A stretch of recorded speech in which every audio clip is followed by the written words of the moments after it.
It was the spring of 1993 on the backlot of Coralco Pictures in Burbank, California, Stage 9, a converted warehouse the size of a small aircraft hangar, where the air smelled of sawdust and cold cable grease, and the particular quiet of a working film set when the floor of what is happening drops away entirely. There were 61 people on that lot that morning. Grips, gaffers, a director of photography named Dale Runnels, 2 assistant directors, a continuity supervisor, and a catering crew that had arrived at 5 in the morning to set coffee and Danish pastries along a folding table against the east wall. Most of them had been in the industry long enough to know that nothing unusual happened on a backlot at 9:43 on a Tuesday. Equipment moved. People moved around equipment. Arguments occurred in low voices. That was how the industry worked.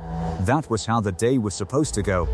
Jean-Claude Van Damme was 32 years old. He stood 6 feet and 1 inch tall and weighed 201 pounds. He had been ranked among the top 100 professional full-contact karate competitors in Europe by the age of 19.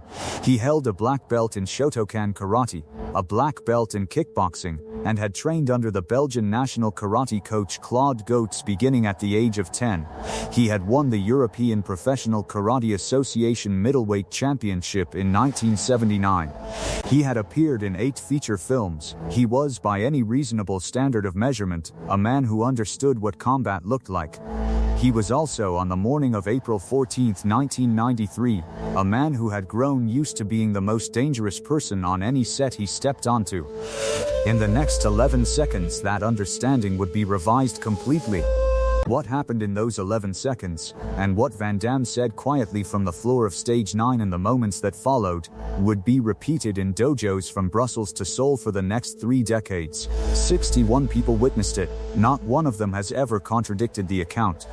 Because nobody in that hangar, not the director of photography, not the assistant directors, not the catering crew who had set out the Danish pastries and had no particular reason to remember anything about the day, nobody knew what they were about to see when the man in the plain gray t-shirt and the worn canvas sneakers stood up from his chair and said 2 words. Nobody knew they were about to watch the last time Jean-Claude Van Damme would make that particular mistake. Stay with this until the end, because the sentence Van Damme spoke from that floor, spoken quietly, spoken to only one man, would become one of the most repeated lines in the history of martial arts cinema.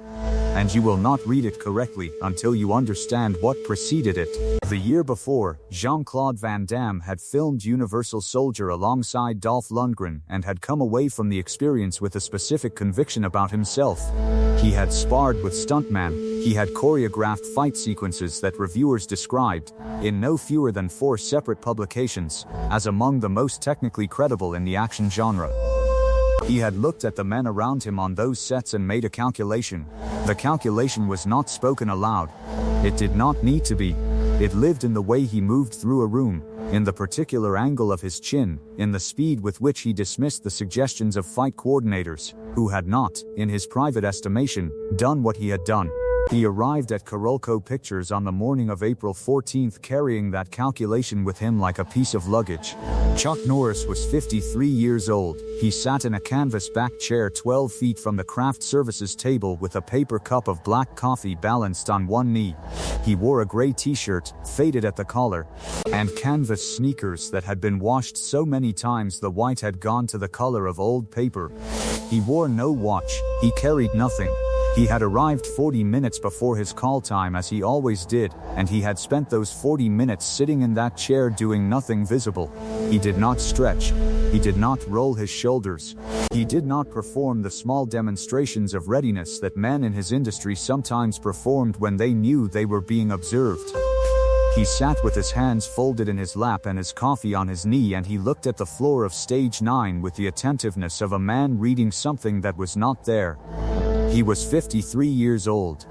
He stood 5 feet 11 inches and weighed 178 pounds.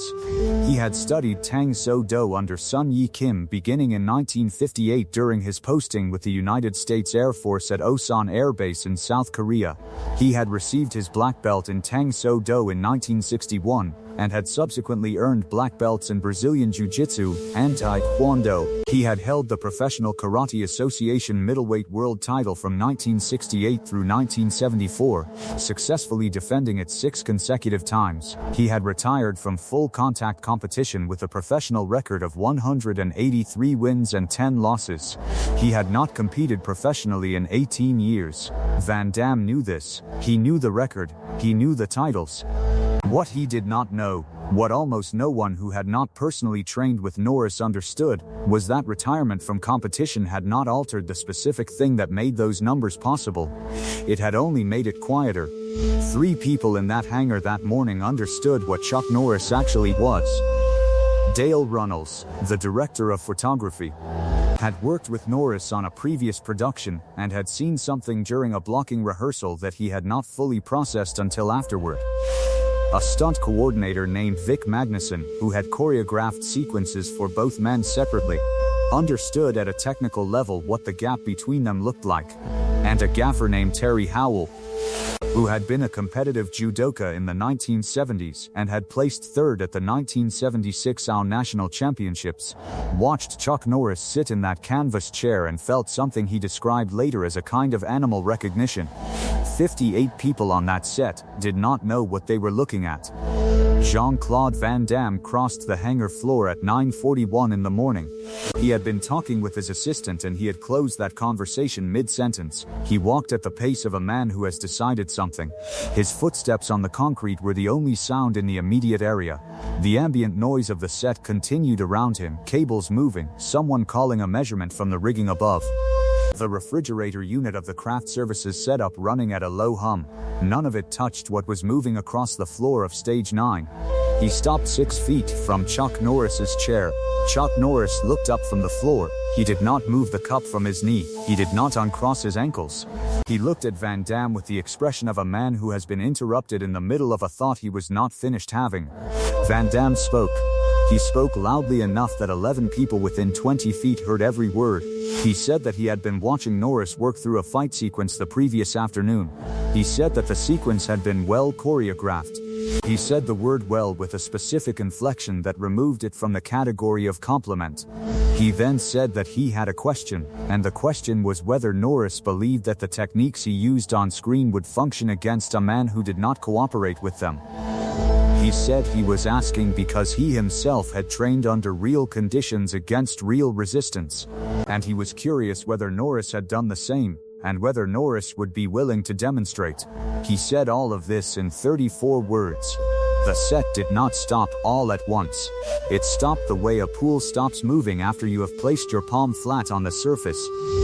First the people nearest to the 2 men, then the people behind them, then the people along the east wall by the craft services table. The refrigerator continued to hum. The rigging light above continued to throw its flat, even wash across the concrete floor. Everything else was still. Dale Runnels, the director of photography, set down his light meter on top of the camera housing beside him and placed both hands flat on the surface of the housing. He did not do this consciously. He did so the way the body does things when the mind has been overtaken by the recognition of something important. Vic Magnuson, the stunt coordinator, was standing 23 feet away near the equipment carts along the south wall. He later said that he knew what was about to happen in the way you know a glass is going to fall before it leaves the table. He said he made no move to intervene because there was nothing to intervene in. Because what Van Damme had just done, without knowing he had done it, was ask Chuck Norris to explain something, and Norris was a man who only ever explained things once. If you want to find out what happened in the next 11 seconds, make sure you stay with this to the end.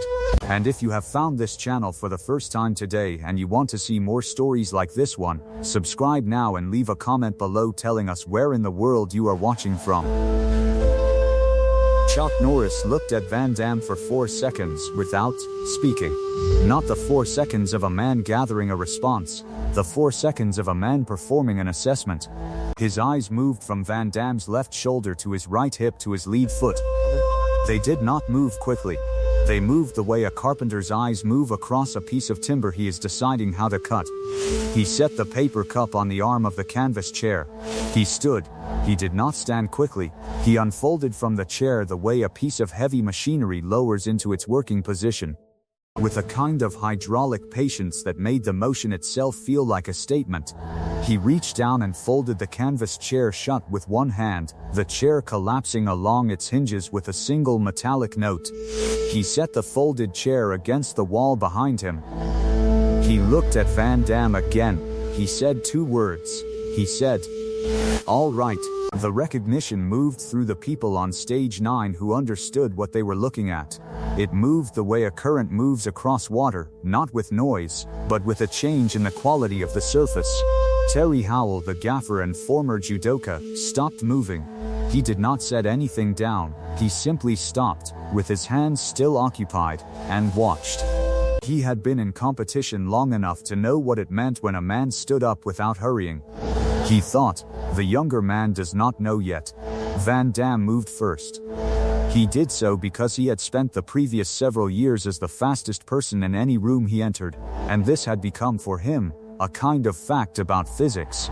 He threw a teep, a push kick aimed at the center of Norris's chest, intended to establish distance and demonstrate range.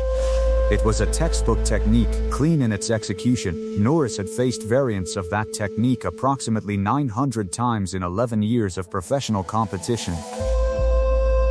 Second one. The kick did not land. Norris moved 4 inches to his left. Not away, not back. 4 inches to his left, which took him outside the arc of the kick and placed him, at the completion of Van Damme's extension, at a distance of 7 inches from Van Damme's right flank. Van Damme's foot found nothing. His weight committed forward. Norris did not touch him. A fight is not 2 men hitting each other. A fight is a negotiation about distance. The man who controls where the fight happens controls what the fight is. Chuck Norris had spent 11 years in professional competition learning that distance was not a product of reflexes. Reflexes are responses. Distance is a decision made before the attack, in the 0.2 of a second before the other man's weight shifts.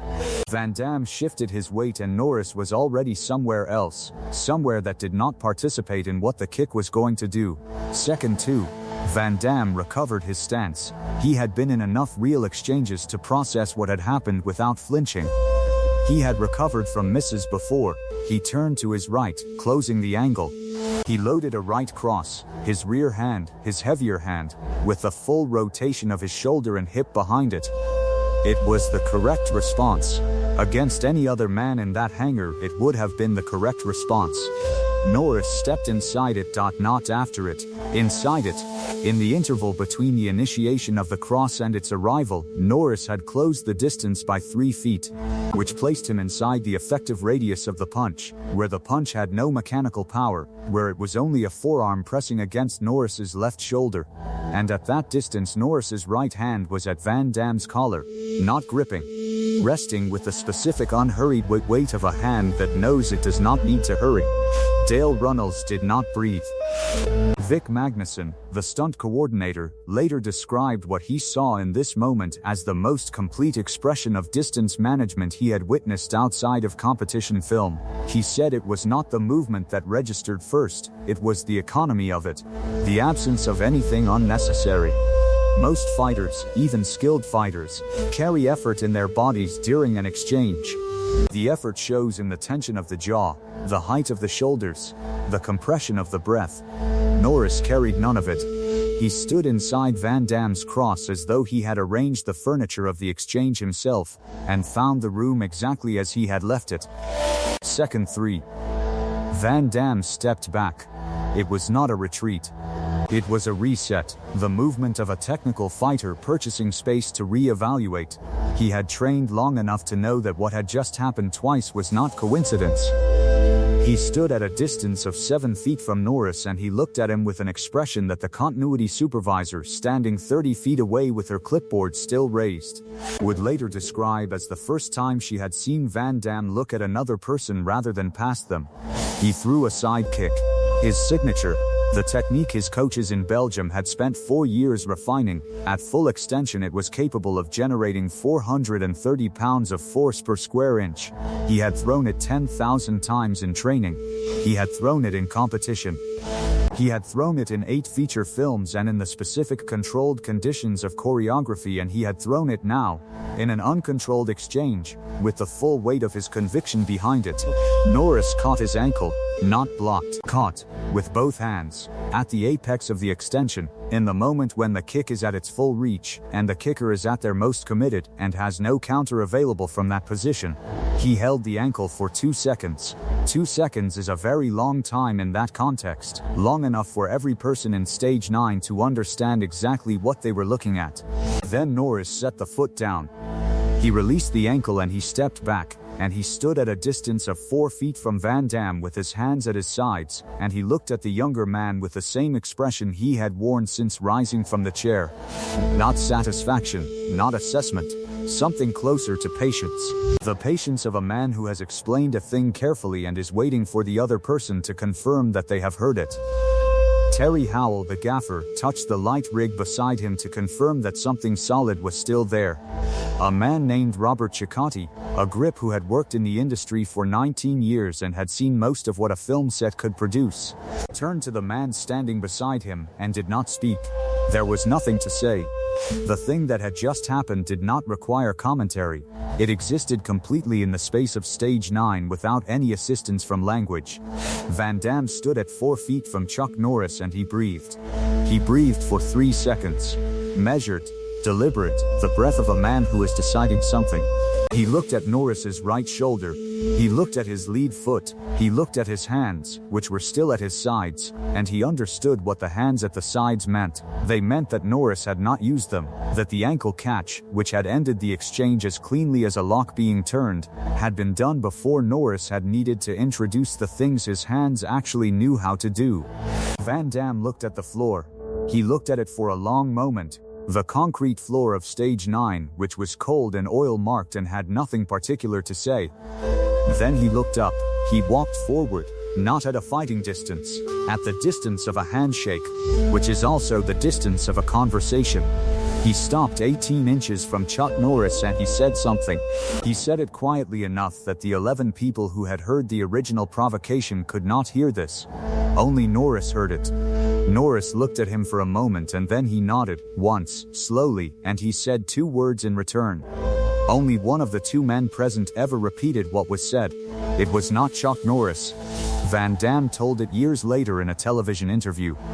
Not as a story about himself but as an explanation of something he had needed to understand. He said he had told Norris that he had made an error, not in the physical exchange, in the assumption that had led him to initiate it. He said he had spent years becoming the most capable person in a set of rooms that were smaller than the room he had just been shown. He said that Norris had nodded and had said to him quietly, "You already knew that. You just needed to find out that you knew it." Van Damme stood at that distance for another 3 seconds. Then he extended his hand. Norris shook it. Then Norris walked back to the east wall, retrieved his paper cup from the arm of the canvas chair where he had left it, unfolded the chair and sat back down. He looked at the floor of stage 9 again. The coffee was still warm. Terry Howell, the gaffer, placed a hand briefly on Norris's shoulder as he passed on his way back to the rigging. He did not say anything. Norris did not look up. The touch lasted less than a second. It was the kind of touch that means something in a language that does not have words. 61 people had been present on stage 9 that morning. By the following afternoon, the account had passed through the hands of 3 stunt coordinators, 2 acting coaches, and a martial arts journalist named David Young who had been on the lot for an unrelated interview. It had crossed by the end of the week into the specific oral network that connects working martial artists across the industry, from the competitive circuit to the choreography rooms to the private dojos where the careers of the previous generation are still analyzed and taught. The story mutated as it traveled, as stories always do. In some versions, the exchange lasted 30 seconds. In others, Van Damme had thrown 5 kicks rather than 3. In one version, circulated in a small dojo in Ghent in the mid-90s. The encounter had taken place outdoors, on a loading dock, in front of 100 people. None of these details are accurate. What is accurate is the part that survived every mutation intact. The part that no version of the story ever changed. Which is what Van Damme said from the floor of Stage 9 when it was over. Because the floor is where the truth gets spoken. The comfortable positions are the positions of theory. The floor is where a man finds out what he actually believes. In the years that followed, Van Damme's fight choreography changed.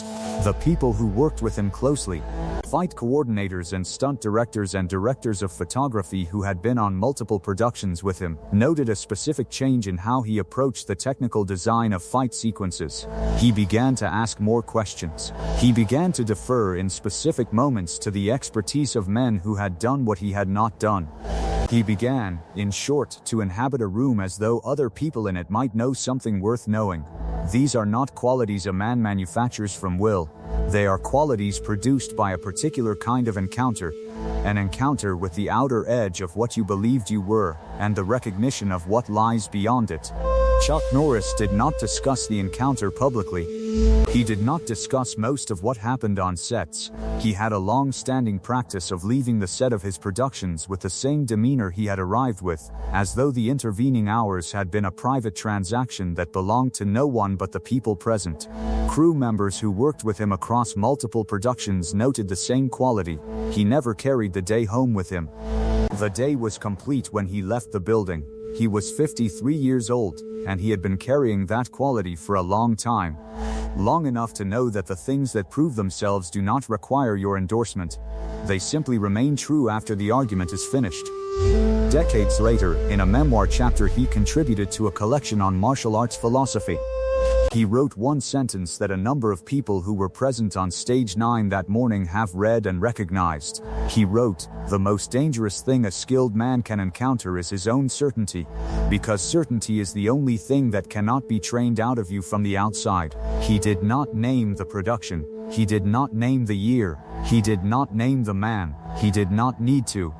What Van Damme had brought to Stage 9 that morning was not arrogance in the ordinary sense of the word. Ordinary arrogance is a performance, it requires an audience and it requires maintenance, and it collapses in private. What Van Damme had brought was something more dangerous and more forgivable, which was the genuine, evidence-based conviction that he had tested himself against what the world had to offer, and had found himself sufficient. He had looked at the room and calculated correctly, across a long enough sample, that he was the largest thing in it. He had simply never been in a room where Chuck Norris was sitting in a canvas chair drinking black coffee. This is the particular mercy of that kind of encounter. It does not destroy the thing it corrects. It only shows it its actual dimensions. And dimensions, unlike illusions, can be worked with. They are the beginning of real knowledge, rather than its substitute. Van Damme went on to complete 17 more feature films. He trained, in the years following 1993, under 3 additional instructors in disciplines he had previously dismissed. He gave interviews in which he named specific men who had taught him specific things, something he had not done in earlier interviews. He grew, by all the accounts of people who worked with him across the span of his career, into a man who knew how to learn. The light kept falling on the concrete floor of Stage 9 long after everyone had gone home, flat and indifferent, as it always falls, on the places where large things have happened and small things have happened, and the floor itself has no preference between them. The difference, always, is in the man who stands back up. The man who stood back up and extended his hand was already, in that gesture, something that the man who walked across the floor an hour earlier was not. He was beginning. And beginning, even at 32, even after a career, even in the specific humility of the floor of a converted warehouse in Burbank, California, is the only position from which anything real has ever been built. What Norris said to him was true. He already knew. He had trained long enough to know, in the part of the body where real knowledge lives, that there was a ceiling he had not reached. He needed to find out that he knew it. And the only way to find out that kind of thing is to walk across a concrete floor toward a man in a gray t-shirt sitting in a canvas chair, and make the question available.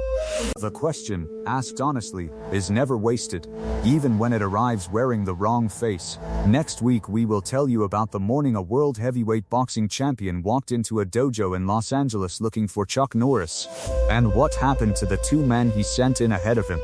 Subscribe now if you do not want to miss it. And leave a comment below. Where in the world are you watching from tonight?